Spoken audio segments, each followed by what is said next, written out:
ग्रह भेषज जल पवन पटपाई कुजोग सुजोग होहि कुवस्तु सुवस्तु जग लखई सुलक्षण लोग।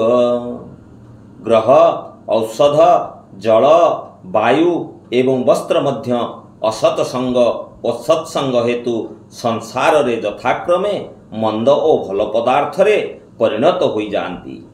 केवल चतुर और विवेकी पुरुष माने यही सब विषय जानी पारंती।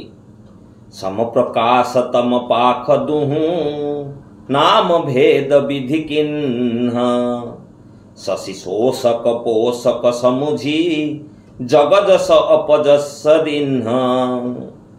मासर उभय पक्षरे आलोक अंधार समान परिमाण रे रही थाए, किंतु विधाता यही दुई पक्षर नाम भिन्नता गोटिकर नाम शुक्ल और अन्यटीर नाम कृष्ण रखिदेला।